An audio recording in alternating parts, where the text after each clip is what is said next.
Hey everyone, this episode is brought to you by River, the place that I personally go to securely invest in Bitcoin with confidence and with zero fees. And now, with Bitcoin interest on cash, you can even earn daily Bitcoin interest on your cash balance. If the Genius Act passes, they expect by 2028, the total amount of stablecoins in circulation to be $2 trillion. That would correspond, given the nature of the balance sheets involved, $1 trillion in demand for T-bills. So now you move from stablecoins kind of being this interesting, emerging, but somewhat marginal new player in the global monetary system to being like a core pillar of how the government kind of finances itself.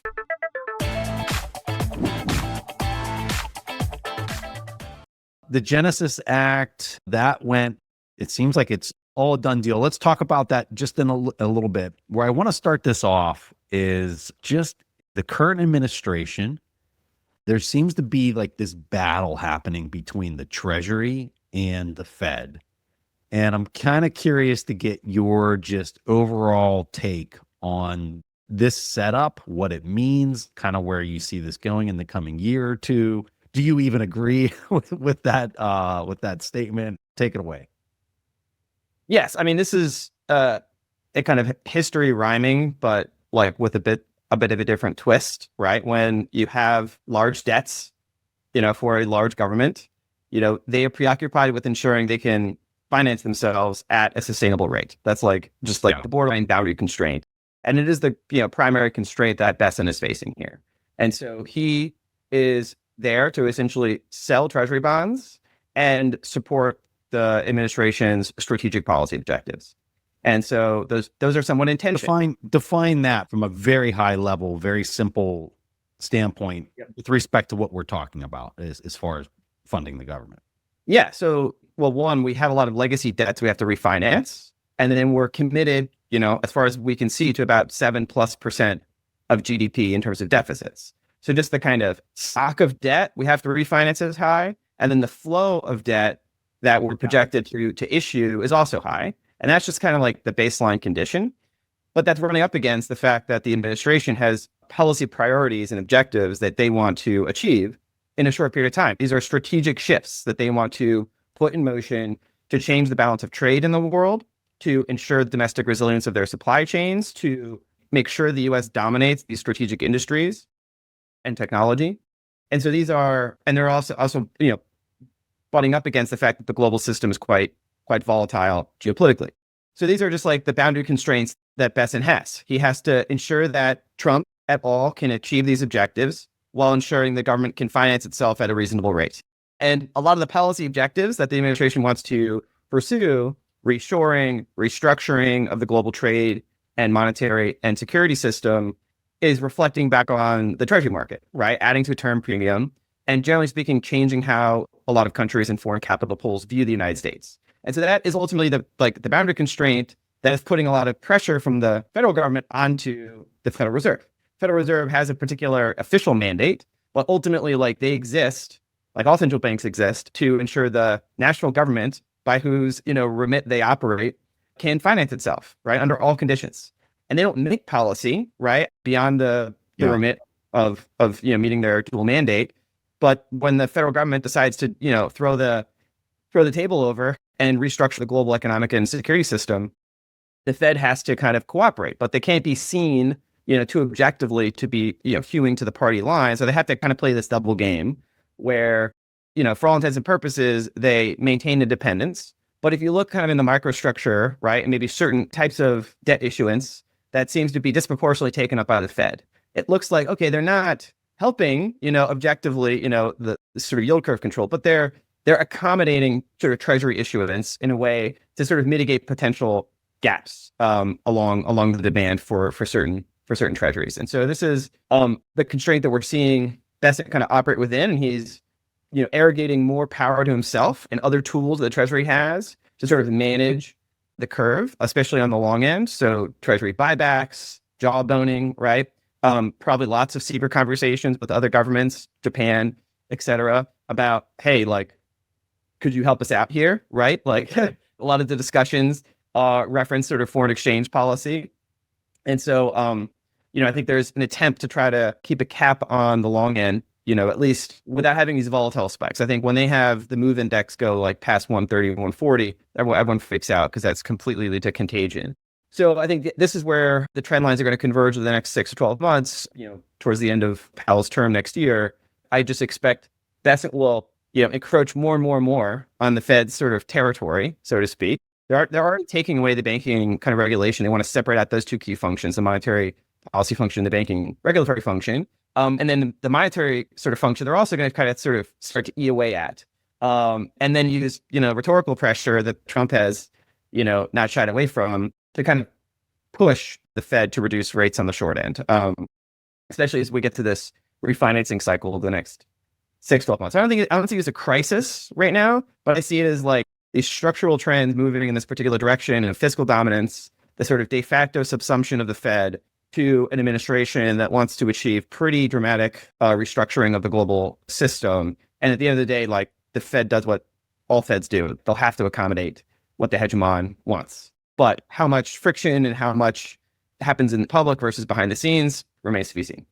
What do you think the Trump administration's point of view is with the Fed in general? I know he has his comments about Powell and how he's always slow to cut rates and all that kind of stuff. But I guess my question is more pointed towards like long term. How do you think the Trump administration is going to continue to look at the Fed as far as their role in the government and what it is that they're doing? Are they almost on the Ron Paul side of things where they need to end the Fed, or are they more, we just don't really like Powell in the job and we want somebody else there? I think they want to chip away at some of the Fed's powers. I don't think they want to eliminate it entirely. I think they want to sort of knock it down a peg, sort of take it down to a certain, very, very circumscribed remit, and then install like a pliable chairman, right? And so it could be either Kevin Warsh or Hassett. Those are kind of the two names that have sort of been floated around as potential Fed chairs. And those are obviously like very Trump loyalists. It's probably like minor differences between the two of them, but could they do that? Yeah. My understanding is that it's very independent and that the existing different, this isn't the correct terminology, but the different branch offices within the Fed, that's where the governors, come from, that would replace Powell. At least that's what we've seen historically. So I guess, help me understand or address how this could potentially be changing and how they would even go about doing something like that if they were able to do it. Yeah. So there's the Federal Open Market Committee, the FOMC, is the sort of the critical group that makes the monetary policy decisions. And then the Federal Reserve System consists of these regional Fed banks that have their own, regional membership. And they, do a lot of sort of, economic analysis and, business engagement. And, they kind of support that regional economy. But like the true power lies with the FOMC, which is in DC, basically. And then New York at the New York Fed, which manages the SOMA, the System's Open Market Account, which is effectively like the portfolio, the balance sheet of the Fed. And so there are, you can change the leadership, but ultimately it's a vote, right? The FOMC takes and they have their dot plots that they forecast what they think their vote's going to be for raising and lowering interest rates. Importantly, what's happening now, in fact, last week, I think was a big conference. Every 5 years, the Fed goes through this framework review where they get all the nerds together, all like the high clergy, the high cleristy of the Fed, and they sort of figure out what the next sort of canonical doctrine is going to be that they issue to the lady, right? It's like, here's our guiding principles for managing our mandate here. And the previous framework review created this acronym called FATE, the Flexible Average Inflation Target, sort of that they would be flexible in targeting an average inflation rate of 2%. And so basically they would, kind of go above and below that target, and they would sort of try to make sure that the average would be 2%. The scuttlebutt is they're shifting just to like flexible inflation target. They're getting ready to the average, right? And so that means that they can sort of maintain like an overshoot more than you would expect, right? And so generally speaking, they'll accept higher inflation, but we'll see how that cashes out in practice. But I was talking to an economist who was at those meetings, right? And just sort of getting a sense of like the vibe, right? And it is very much like an elite in-group club of tenured professors, Fed staff, that get together. They're all PhDs from like a handful of the same institutions, and they've all kind of, breathed the same air growing up in terms of the mental models of the world. And they see themselves as kind of this insulated technocratic cohort that, essentially the high table comes together, comes up with the model, communicates that to the rest of the world, and then they can kind of like manage the dials of the global economic system. And I was talking to this gentleman, and he's 1 foot in, 1 foot out of that world. And he recognizes there's a massive dissonance between the kinds of conversations happening inside that little bubble and then like massive changes taking place in the external environment. And it's like they're kind of a bit like in denial that it's like, if we just kind of pretend that the world is the way it has always been, then everything will be just fine. And we could just keep going through these motions. I feel like there could be like a Roadrunner situation at some point in the near future where just things get out of their control, right? These are geopolitical kind of once in a century style shifts. These are, national leaders kind of arrogating to themselves, the power to make these structural changes. And the Fed is just a tool that is in their way or will be hijacked to accommodate those purposes. And these people viscerally resist that, right? They have assumed for themselves a certain status, a certain in-group kind of sort of hierarchy, and that they are the technocrats who know better. And that, political interference is an imposition on this independent institution. They're in for a rude awakening, I think. I think something that's lost on the public that maybe doesn't really pay a lot of attention to this stuff is, when the country's being fiscally responsible, the Fed has this ability to kind of juice the markets. And I mean, they have that ability at all times, but especially when, let me just finish the thought here. I guess what I'm trying to say is that fiscally, that is the primary driver, and the Fed is just along for the ride if it gets out of control. And I would argue that where we're going and where the numbers are pointing is that it's getting out of control. And so like their decisions that they have to make are completely a function of basically papering over the out of control spending that we have from fiscal appropriators coming out of Congress. So these decisions to spend and spend and spend way beyond what is being brought in from a tax standpoint has put the Fed in this situation where they're going to look like total idiots because of what they have to offset from the fiscal policy side of everybody that's been elected into office for decades on end that just keeps, spending at will. Do you agree with that? If so, I mean, they're kind of in a catch-22 at the Fed because there's nothing they can possibly do to offset the decisions that are being made that are, in my opinion, upstream of them with fiscal, spending. Yes, the Fed has designed itself and its frameworks around managing the business cycle, essentially. Yeah. That they're, a characteristic business cycle of a certain periodicity where you get credit expansion, you get sort of animal spirits, you get, contraction, you get defaults. Like they view themselves as sort of smoothing out those cycles so that, there isn't like a runaway mania and there isn't like a major bust. That the sort of the normal business credit cycle essentially is buffered and there's a certain degree of safety kind of a margin imposed on the economic system. When you go through the cycle we're going through now, which is a geopolitical cycle, right? Which is a kind of a world historical cycle, like the Fed doesn't have the tools to manage that, right? They're not institutionally capable of smoothing out those sorts of curves, which are, the world historical curves where things like the Fed come and go, right? And those sorts of shifts. And they're just above their capability set. But more practically, right? Like we are going to see the Fed have to sort of manage an environment where it looks like the federal government has basically given up on, Doge cuts, right? This idea of austerity or efficiency is out the window now. Like the budget that they're going to pass is going to juice the economy. It looks almost like they're doing kind of nominal GDP targeting in the sense that, Matt, this is really important. I really want to go down this path because it seems like Elon rage quit because I think he realized that no matter how hard he tried, he wasn't actually on the controls. He was not able to steer the ship in a direction because his target was this trillion. I mean, he first came out swinging that he was going to do a 2 trillion. Then he backed it back to 1. And when you go out there and you look at some of the numbers that are being reported, it's actually minuscule of the dent that he's actually been able to make. I've seen numbers as low as like 40 billion. I'm curious, what numbers have you heard? Has he rage quit? Why did he rage quit? what does it mean for, you're talking about this pressure that's on the treasury. I would imagine this just kind of 10x's it because of his inability to get some of the spending under control.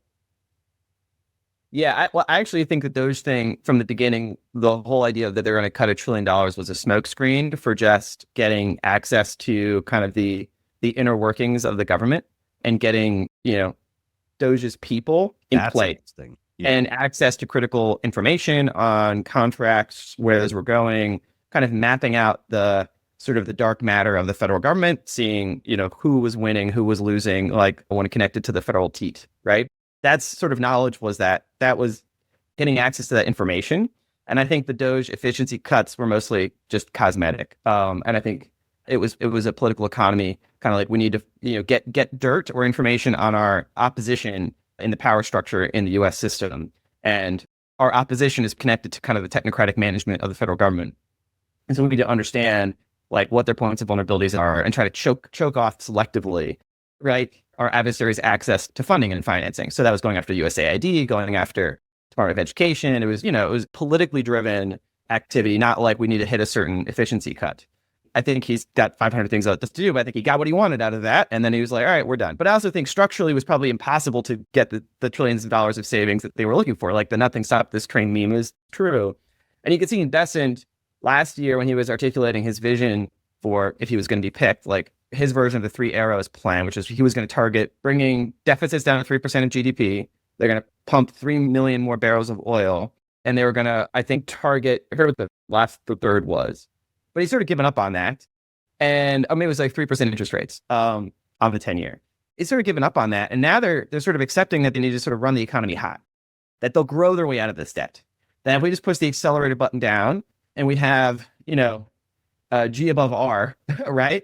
Then we can accept, essentially a higher inflation rate, but as long as incomes are growing, as long as the allocation of those gains is distributed across society in a way that redounds to the Republican Party's benefit in 2026, then it's an acceptable outcome, right? I think from their view now, it's like, all right, we're clearly not going to be able to do this austerity program. It's not going to work, especially when you have a system that's so highly leveraged to equity prices and federal government spending. You're going to go into a recession. Yeah, that's what you're going to get. Like, and I think they realize that, and they're like, uh-oh, now they're doing a 180. And now I think this is like where all the deals in the Middle East are. It's like, okay, how can we basically goose the economy, but do it in a way where we control the marginal direction of credit, right? I think Besant originally wanted the banks to become the funding channel for this domestic reinvestment. I think that's running into a bit of issues now. They haven't done the SLR exemption, and, banks don't just take instruction from the White House. So you go to Saudi, you go to Qatar, you go to UAE, and the deal is explicit, right? You invest X hundreds of billions of dollars into these specific industries. And that's a way of kind of, central planning to a certain extent, strategic allocation of credit into these priorities. The fact is we're a twin deficit country, and you're not going to like flip that on a dime. And so I think they're sort of feeling their way through. I think there's like the Chinese sort of idiom, which is like crossing the river by feeling the stones, was like Deng Xiaoping's idea. It's like there's no master plan. They have no, I think, real sense of like which stone is next. I think they're feeling their way across the river here. Maybe, dunking a leg or two along the way. I think another piece too is they just saw how fast midterm elections are going to be coming, and how much of a lag there is in markets to react to whatever type of control inputs you're trying to provide to get them to run. And they're looking at the timeline and they're saying, well, we need to start, making these markets talk, or else we're going to have some issues here coming midterms. And I mean, that's, I guess, my very generalized, generic outsider take, but yeah. I mean, and it used to a 12-month rolling correlation, I think, between our trade deficit and our equity markets. It's a pretty tight correlation. Yeah, very. That's the system we have, right? Like we run a deficit, those dollars go overseas, those dollars round trip back into our equity markets. Yeah. Now installing a toll booth, or we will install a toll booth, or we're sort of going to be doing soft capital controls now. I think they're shifting away from trying to use tariffs. I think they're still going to have those as like a baseline. I think they're more likely going to use capital controls in a very kind of, marginal way first. Kind of make people pay for the privilege of owning U.S. assets, essentially. And that's a big bluff, because it's like, all right, well, we have some desirable assets. We have desirable real estate. We have really desirable, Mag 7 equities that are dominating certain technology areas. And we have, quote unquote, the safe and liquid sovereign debt market and the treasury securities. But of course, a lot of other governments around the world are putting pressure to kind of repatriate capital, right? To help them out. Everyone's facing bond market, issues, from Japan to South Korea to the Germans to the French.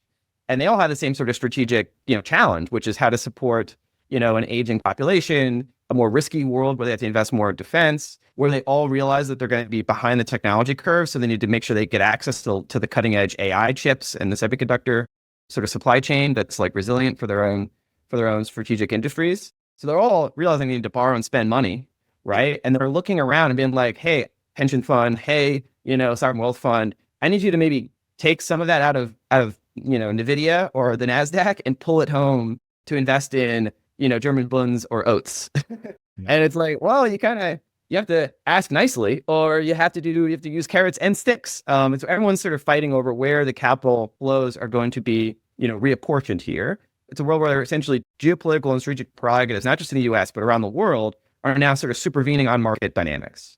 And it's not like they have like they can just dictate to the market where those capital flows go. But now there's a new kind of strong force that's more explicit. It was always kind of implicit, right? The kind of monetary dynamics and setting up favorable conditions to pull capital in and out of certain countries. But now the kind of mask is off, and now it's like, no, you will invest here. No, you will do this or else. And the else is kind of, sort of country specific. All right, let's talk about the Genius Act. This is stablecoin regulation that went through Congress yesterday. This is a really big deal, I think, for traditional Wall Street banks. But give us your take on all of it, where you think this leads, what this means long term. Lay it on us. Yeah, so we passed a critical kind of procedural step in the Senate, and then we're going to be moving shortly to a series of votes, and then ultimately will have to be reconciled with the House bill. And I think the writing on the wall is that whatever passes to the president's desk will reflect more about what the Senate's thinking here than what the House is thinking, but there's a lot of politics in between now and then. And the upshot is, they had sort of telegraphed this early in the administration. There was going to be a sequence of kind of digital asset legislative priorities. And it was basically stablecoins first, then market structure. There was a bit of debate about whether they should do both at the same time. Certain players wanted to put one in front of the other or merge the two. It settled out. This was the order of operations. Of course, we came into the year being like, Bitcoin, guys. Bitcoin is pretty important. In fact, Bitcoin may be the most important part of this whole industry here. Like, stablecoins, great. Market structure, great for, token holders and VC LPs. But like, Bitcoin is the thing that floats this entire industry here, right? It's like 65% of the total market.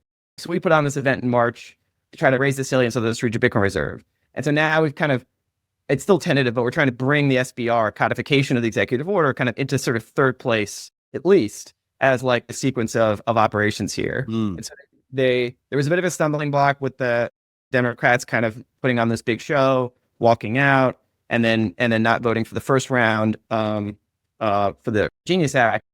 But they met over the weekend. They sort of squared away all those differences. It was mostly politics. It was the fact that sort of the World Liberty Financial, which is a Trump family associated sort of crypto fund, is going to issue its own stablecoin partnership with Binance. And of course, I think the Democrats wanted to make hay out of the president's involvement in this industry.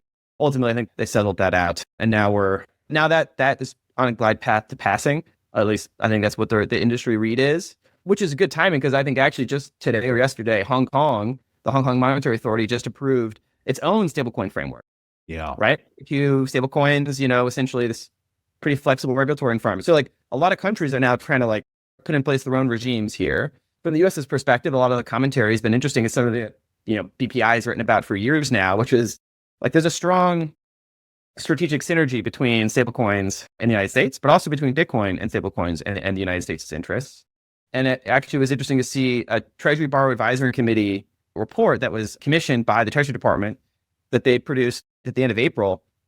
Very detailed report. I tweeted out some screenshots where they forecast that if the Genius Act passes, they expect by 2028 the total amount of stablecoins in circulation to be $2 trillion. So right now it's about 240, 250. So 10x from here. Yeah, exactly. And importantly, they note that would correspond, given the nature of the balance sheets involved, $1 trillion in demand for T-bills. Yeah. And there's the total size of the T-bill market is about $6 trillion. Tether alone is like 2.5% of the T-bill market. If they 10x, they're now a quarter of the T-bill market almost, right, in terms of the annual issuance. So now you move from stablecoins kind of being this interesting, emerging, but somewhat marginal new player in the global monetary system to being like a core pillar of how the government kind of finances itself. And then on the other hand, also, dollarizes parts of the world that don't have easy access to kind of hierarchical correspondent banking services in dollars. So it's kind of a win-win from their perspective, but it also implies like pretty large move of Bitcoin, right? I mean, there's probably endogenous demand for dollars itself, but just the historical correlation between Bitcoin and stablecoins, just the higher the dollar price of Bitcoin is, the more stablecoins that you need to intermediate Bitcoin, transactions in the crypto economy, right? Obviously, there's exchanges where you're using like bank money to buy Bitcoin. There's also lots of exchanges that use stablecoins to buy Bitcoin. And so the bigger the size of Bitcoin in stablecoin terms, the more stablecoins you have in circulation. And so if you take a conservative sort of back implication of what that forecast, it means that Bitcoin is somewhere between 200 and 300,000. If you take a more aggressive, more optimistic, it's like 600 to 800,000. Just in terms of that 10x in the total stablecoin market. But I think this is being seen by, it kind of moved up the chain from kind of being blog posts being like, yep, crypto dollars, crypto euro dollars, these are the same thing, to being like senior senators, the Treasury Secretary, all saying like, this is in our strategic interest here. It's memed into reality. Yep. It really has. I mean, this was something I remember we started talking about maybe in 2021 as kind of a community, as like, hey, like the government you would think would really be interested in this because they don't really have real buyers of any type of long duration treasury issuance.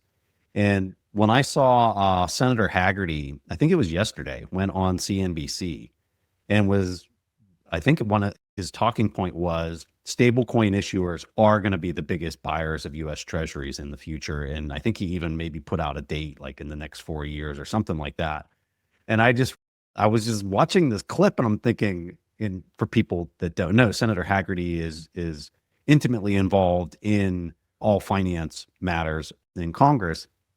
And I remember seeing this and I was just like, oh my God, like this is crazy. Like this is moving at a pace that I don't think any of us had really anticipated. And like, what does this mean for banks? And the question I have for you, Matt, do you see the traditional Wall Street banks really wanting to play in the stablecoin space, to issue their own stablecoins and start competing with Tether and things like that? And what does that mean if so? Yes. I mean, this is where there's still a large amount of contention. Obviously, the banks want to get in on the seniorage here, right? Like Tether's basically had a monopoly on this offshore dollar, crypto token seniorage, where they don't pay interest on the Tether that they create, but they earn a ton of interest on their reserve holdings, right? Mostly short dated treasury bonds that are, 4 to 5%.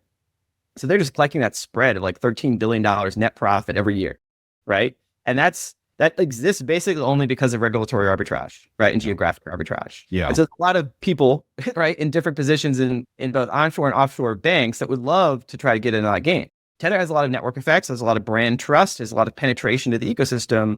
And so it's going to be very interesting to see how the domestic banks, like the typical GSIBs, decide to issue stablecoins, because there actually isn't a huge demand for it onshore, right? Most people have PayPal or Zelle or, Venmo to do kind of pretty easy payments. The real kind of demand is offshore, right? And that's mostly where the Treasury Borrowing Advisory Committee sort of forecasts the expansion of stablecoins, especially because stablecoins, if they're properly regulated and reserved, can themselves function as collateral, right, in the offshore system. Well, whereas right now, like an IOU claim from a bank is not collateral itself, right? Like the underlying treasury security that the bank or the shadow bank holds to kind of backstop its IOUs, that's the collateral, right? And we've been moving more from an unsecured, global dollar system that was using LIBOR to a more secure dollar system using SOFR. So they've been trying to push more collateral into the system to make it more of a secured lending shadow banking system. There's still a lot of leverage in there because you can rehypothecate those treasury securities.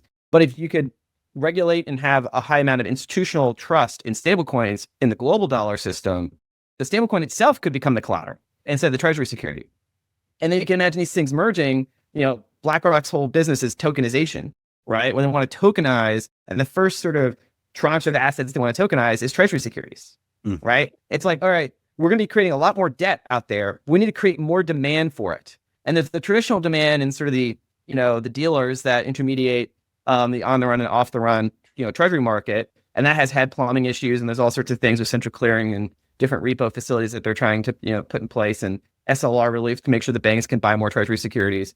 But if you can tokenize those securities, then, oh, boom, there's a bunch of other new demand and use cases to use your debt as collateral in these different use cases here. Yeah. That's why the big fight now is over whether you can issue interest-bearing stablecoins, which is directly threatening, the bank's monopoly, right? It's like, or the bank's kind of cartel, where they're the only ones that get to issue, like, I don't get really paid anything on my checking account. I don't know about you, but I get paid nothing, right? Whereas the bank is using that and they're lending out at interest, right? And they're collecting, what their collateral that they bought. So like the banking system is basically collecting a VIG, right, off of the checking deposits. And to a certain extent, if there was a interest-bearing stablecoin from a high trusted, high regulated entity, I might shift most of my checking deposits out of the bank and just hold the stablecoins. Actually, I can use them just as much, right? And you see Stripe integrating stablecoins. I think you're going to see a lot more kind of traditional fintech players get in the stablecoin business. And if you do see that play out, then like a stablecoin in like a PayPal or a Cash App wallet is just as useful as like your dollar claims in your Bank of America checking account. And so then you can have a big sucking sound, come out of the banking system into these new, and that is really what the banking system does not want, right? Those, like the other BPI, the Bank Policy Institute, definitely does not want to have that threatened. Matt, what I find really ironic about this is you have traditional banking, it's all fractional reserve. There's like nothing actually there behind the scenes. They just go and basically tap the Fed to come up with real monetary units to then push in, or I'm saying real, to come up with monetary units to push in the thing. And it's a giant Ponzi, the whole way that it's set up. This is literally the opposite of everything is actually backed and collateralized and interest bearing for anybody that wants to play in this, dollar stablecoin issuance. What I also find interesting is comparing these two models. You would think that the Ponzi scheme model would be super lucrative. And I mean, it is if you're big enough. If you're JP Morgan, it sure as heck is. But I guess I'm saying it relative to look at Tether. Look at Tether versus BlackRock. They were more profitable than BlackRock. Okay. And they're playing a fully collateralized game versus one that is not. So what I find so ironic about all of this is the banks are now incentivized to become fully collateralized and not play the fractional reserve game. They're all wanting to play in this space because they're looking at the profits that are being realized by a player that is fully collateralized, or at least we suspect they are. Isn't it just ironic? Isn't this just strange how this is all playing out? Like, yeah, I mean, our banking system has gone through a whole bunch of twists and turns in the financial crisis, structurally shifted it, right? Obviously, the required reserve ratio is now basically zero, but we operate on a corridor system managed by the Fed, where the Fed ensures that the banks have sufficient liquidity to backstop themselves under, almost any, they do all these stress tests, et cetera. So they've kind of been moving in this direction anyways. Like they don't have to sort of maintain a certain amount of, like they have to maintain a certain amount of collateral to backstop their books. But ultimately, at the end of the day, they're like government franchises, right? Like you couldn't say it any better. Yes. Yeah. And so then this is a question of, okay, how much on the spectrum do you go from that to like a narrow bank where all you do is issue stablecoins? You don't take on any credit risk.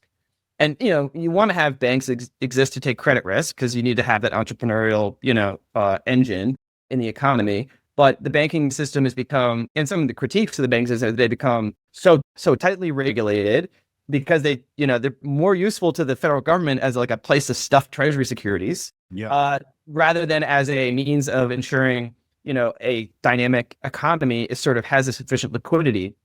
And that's why you've seen, the rise of private credit, right? The rise of kind of shadow bank-like entities, BlackRock, Blackstone, big private equity companies that are now providing private credit, right? And those are shadow banks, right? They're not GSIBs, they're not regulated like those. There's some regulation, obviously, but it's like, nature finds a way.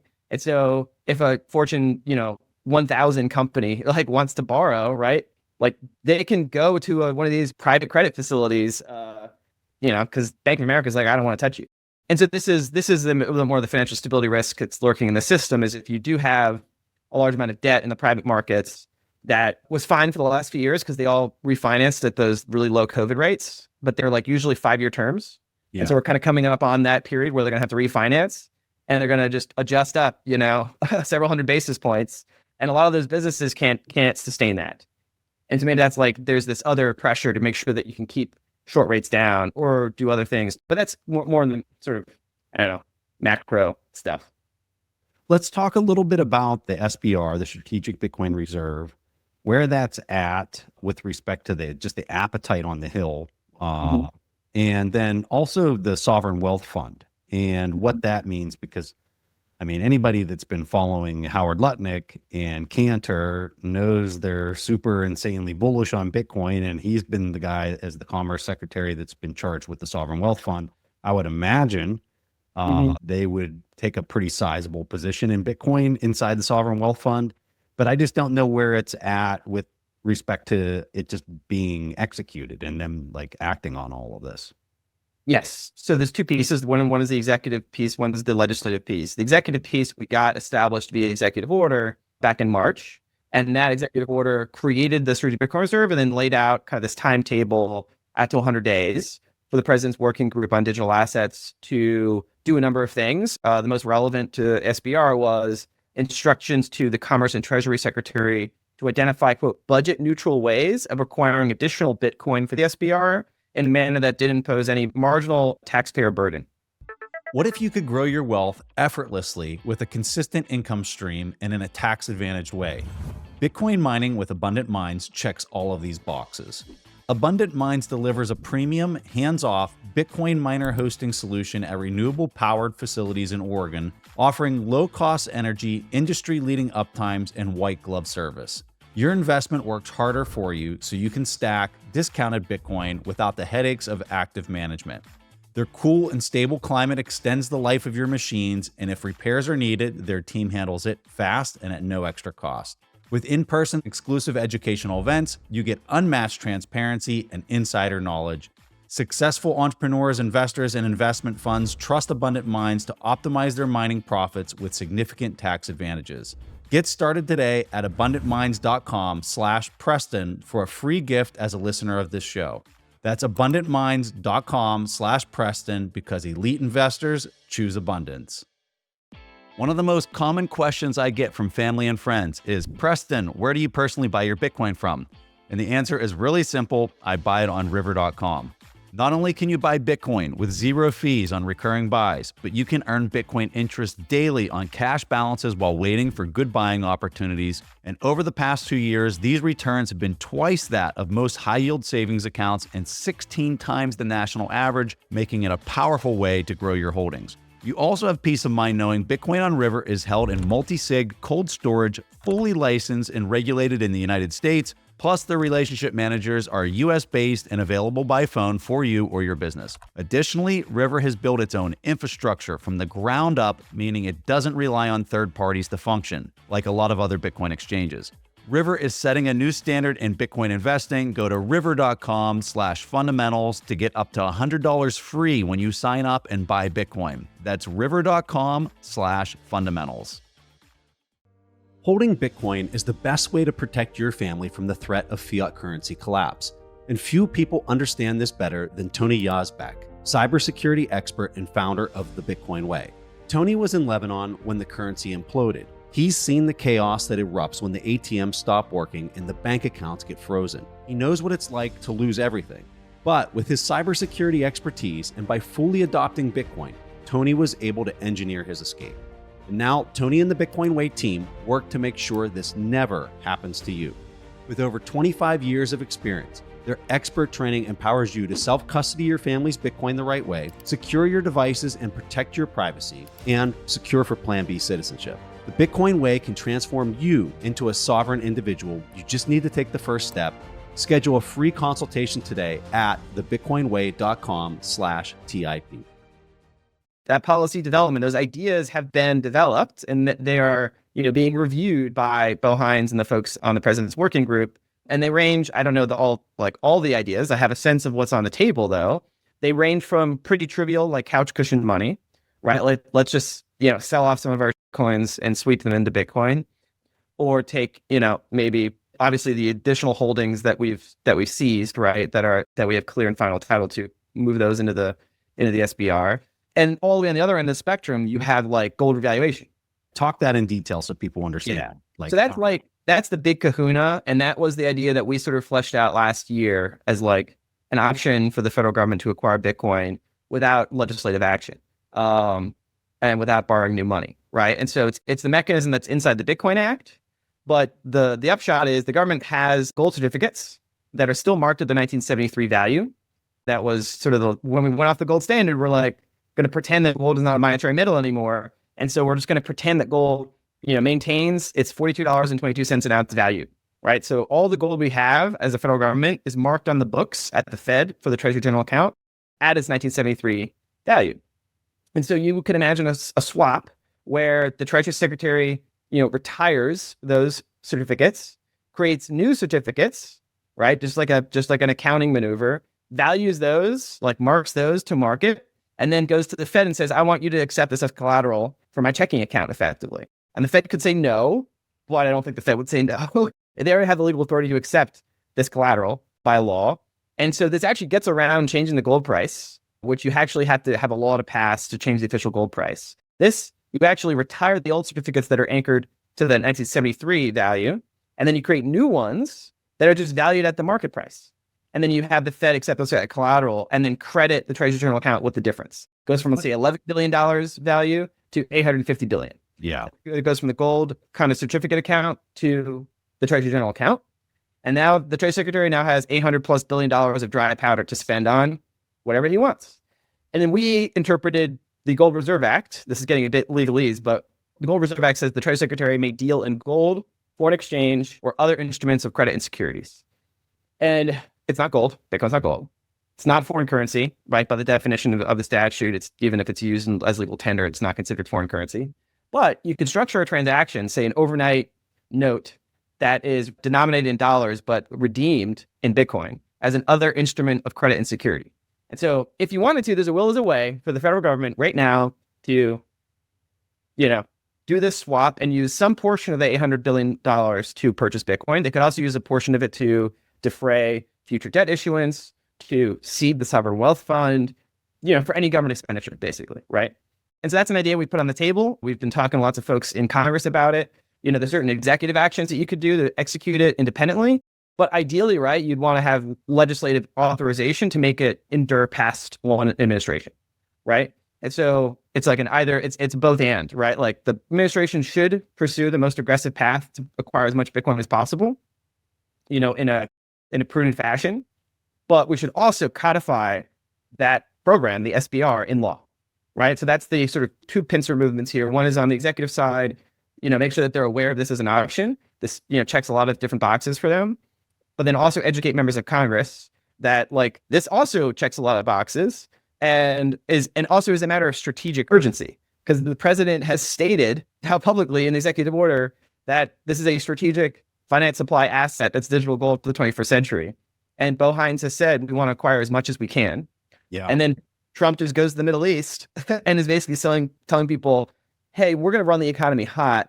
Treasury bondholders are going to get hosed. We're going to have a special deal for our friends in Saudi, Qatar, the Emirates. We're going to let them get equity, right, and access to these frontier, GPUs. And so the treasury market, ultimately is going to get hosed here, but we have other strategic priorities. And that means hard assets are going to run.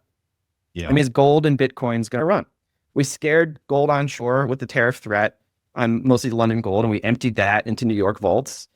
And so if I'm like a master planner here, I'm like, you scare the market, you bring gold onshore, you then do this accounting maneuver where you do this sort of certificate swap. The higher the gold price is, the more kind of like essentially extra reserves you just get to like invent on the government's balance sheet. Yeah, you just print it. You just like, this is the value now that collateral is worth. Treasury Secretary now can spend it on something, and then gold will run, obviously. But if I was advising them, I would say, well, listen, like China has a lot of gold, Russia has a lot of gold, India has a lot of gold. Basically, a lot of the BRICS in the Middle East has a lot of gold. We probably have about 8 to 10% of the above ground gold stock. River just did a great analysis where we have roughly 30 to 40% of all the available Bitcoin. So we have at least a 3 to 4 to 1 like asymmetric advantage from seeing Bitcoin monetize relative to gold in a world system that's going to be fragmenting where these hard assets are going to run. And we know that Bitcoin is going to run much faster than gold. Yeah. So if this is the play you're committing to, I love this framing. I love this framing. and then like we can sort of, I wouldn't say we rug gold, but like you can sort of, do both. And then we have this sort of, extra bit of octane in our tank. And I think maybe the market sniffing something like this out could be just general, market sentiment shifting. But I suspect the U.S. government's going to acquire a meaningful position in Bitcoin soon. What I suspect that. So you're saying the definition of when is soon, Without legislative action. without legislative action. Okay. I mean, again, this is all just like finger in the air, right? Like, I think I think the market hasn't fully priced in my probability of that happening. Yeah. Correct. Nothing's a guarantee, but I'd say my assessment of the situation is the probability that I have in my head is not the market's probability. What do you think the probability on them doing this with the gold is? And I also want to just kind of foot stomp for folks that are hearing all of this and they're saying, but yeah, where does the $840 billion come from? Listen, they just print it. They take they just clack on some keys. They literally just print it. They put it in the Treasury General account and that's the end of it. And then they can do whatever they want with the 840 billion that they just printed. That's as simply as I can say it to you. And they're doing this by everything that Matt just said. Legally, that's how they're going about this with the certificates. And then what they do with the 840 after it hits the account, after they just clacked on the keys and made it, that's up for debate in how they're going to do it. It seems like I hadn't heard the comment that they could take a significant amount of that and seed the sovereign wealth fund. I hadn't heard that talking point, which would give them a ton of flexibility because Lutnick is working directly underneath the president. That's where it falls. The concern, I think, is that easy come, easy go. You get a new administration in there and they could immediately liquidate it and sell it just as fast as they bought it and put it in there. Where the SBR seems like it's a much more long-term hold and something that is being overseen by all the members of Congress and would be a lot more difficult to do. Yeah. No, the sovereign wealth fund, it's interesting that there was also an executive order putting that on the table, instructing Lutnick to develop ideas. Although Trump down in Middle East sort of poured cold water on the idea of a sovereign wealth fund. He sort of said he wanted to handle the debt first. So I don't know if there's some behind the scenes issues with that. Maybe it's politics there where the Treasury Department didn't want. I mean, you can imagine like Besant doesn't want a sovereign wealth fund that's managed by Lutnick. He just doesn't want that, right? That's a whole new power base that's independent of him. Yeah. That potentially, drinks his milkshake, right? When it comes to these sorts of discretionary funds. And so there's maybe a bit of personal rivalry there. And he was supposed to be the Treasury Secretary, remember?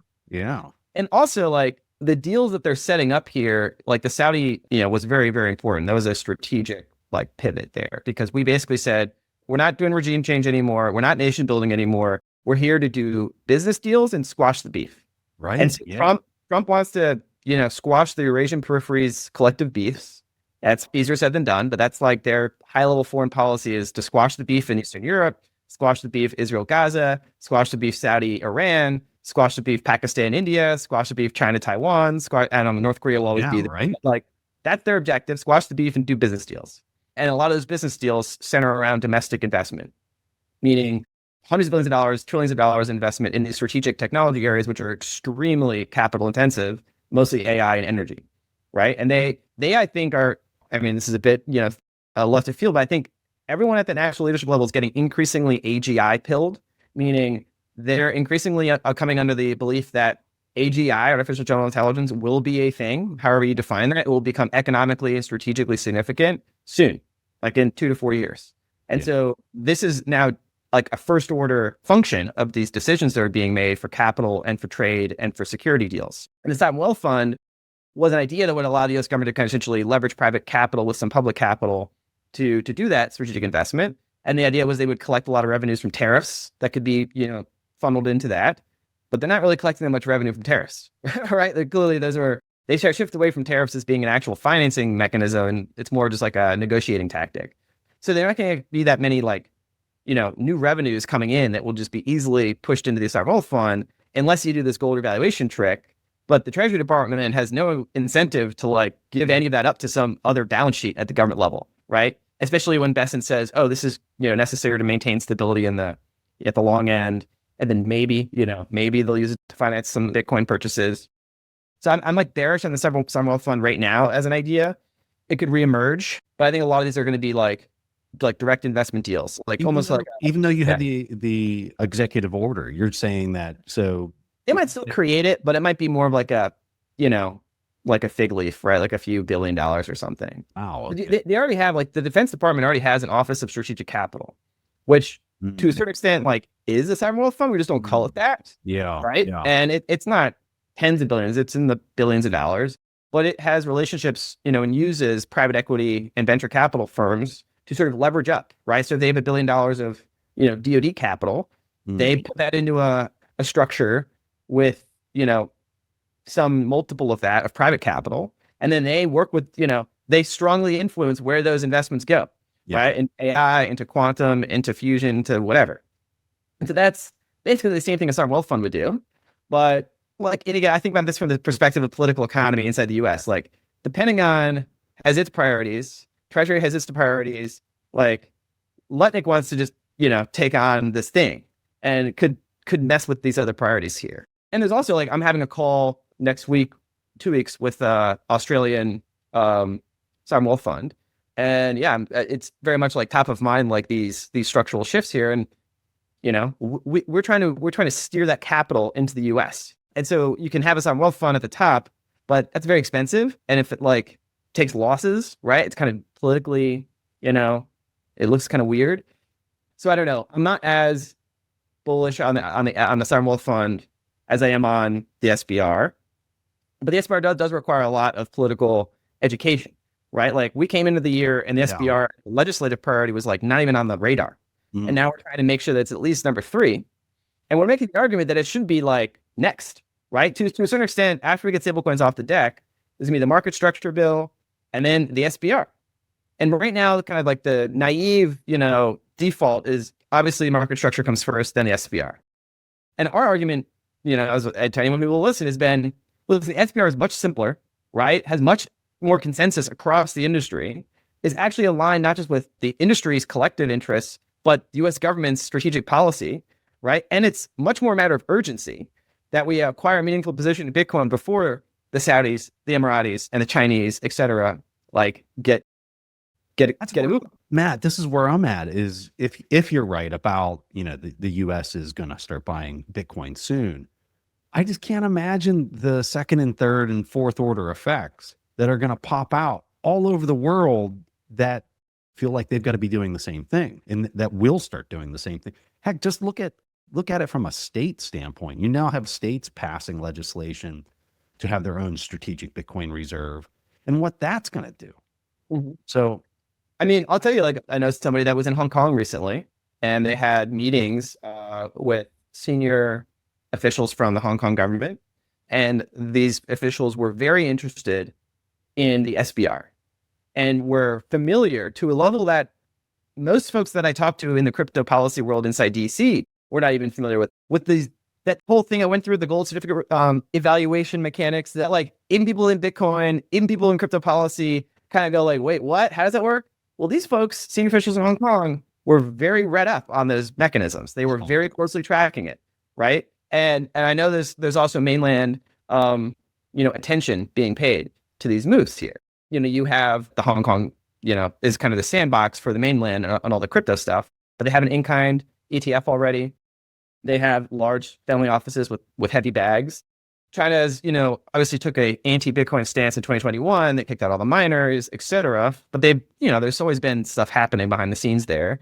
And I think they're now reassessing at a high level policy, sort of group of, there's always like 7 levels for these sorts of policies to get reviewed before the big bosses make a decision. But that's happening. And then the Middle East is like, Sheikh Taknoon meeting with David Sachs, he controls a whole empire of sovereign wealth funds that have already publicly, disclosed they own significant Bitcoin ETF holdings. And so if they have $500 million worth of Bitcoin just sort of on one of the more visible balance sheets, I guarantee you they have multiples of that on non-visible balance sheets. Qatar's been mining Bitcoin. I'd say we haven't reached that state of the dominoes tipping over yet. I know some folks actually, does that happen? Well, it's going to be really interesting. In fact, there's a guy that I know is going to be flying to Middle East next week, and we'll be discussing this exact topic with them. And I'm curious to hear what he comes back with in terms of a read, right, of the situation, especially post this kind of, this big Middle Eastern visit, where I'm sure there were lots of conversations like about, obviously AI was the headline dominating thing, but, I don't think Bitcoin is not on the agenda.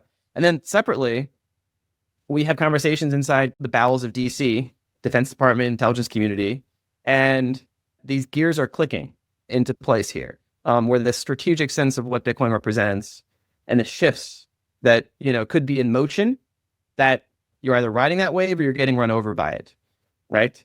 And so I don't think we've reached like the critical mass, right, where everything starts to fall, but we're not that far away, I think, from that happening. And there's a reflexivity here. A lot of BPI's job is like, encouraging that reflexivity, Matt, I could talk to you all day. Yeah. We need to do more of these sessions. Just there's so much happening up in DC, and there's nobody better to cover it than you. So thank you so much for making time. Tell people about this BTC policy summit that you guys have going on, and anything else that you want to highlight with BPI. Yeah, no, I will shamelessly shill our flagship event every year. We did this kind of pop-up event last minute that was really successful called Bitcoin for America in March. And we brought some really interesting people to the table. We're going to sort of double down on that. This is basically an event designed to set the tactical agenda for America's Bitcoin strategy that has now been declared, but how do we operationalize that? And so this is a summit not meant to be like a bunch of jibber jabber conference panel sessions, but like policy presentations by and for senior government officials and sort of the policy ecosystem inside DC. The first policy summit we did was basically like a month after the FTX collapse. And its whole ethos was like, Bitcoin is still here. Bitcoin is not that. Bitcoin is a serious thing. Like, please pay attention to it. Just kind of like holding the line. The second year we did it last year was like, okay, Bitcoin survived. Now, what does it mean for the global system? And we were talking about geopolitics, human rights, energy, environment, et cetera. This year is like, the government has decided to be pro-Bitcoin. What does that mean? How to cash that rhetorical check? And let's think about this from a whole different sort of vantage point of the geopolitical significance of the moment. And so that's going to be in DC. You can go to btcpolicysummit.org. If you use code STATECRAFT, you can get a free ticket. That code might not last that much longer. But for the loyal listeners of Preston's podcast, you can get in on this special deal if you listen to me spew for the last hour. Your reward is a free ticket. And we're going to be doing a full day of these like very tactical presentations. We're going to have multiple members of Congress, Senate, House. We're going to have White House senior officials speak. We're going to have the SEC commissioner.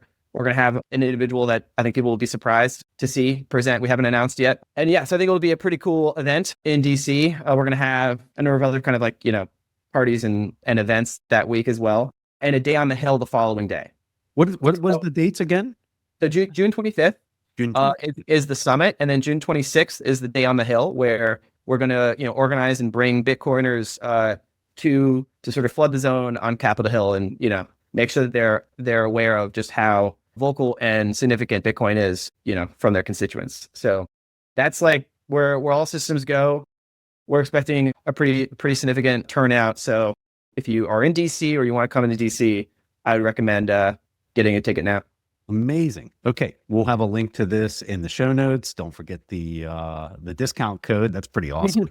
And Matt, thank you so much for coming on. I loved the chat. Learned a ton. So thank you, sir. Thanks for having me. But to now go from 1 to almost 300 in a decade is massive, and you feel it. We now have a lot of champions sitting in the highest office in the nation who not only are just like champions of the technology, but they actually understand what this means for the future of the United States.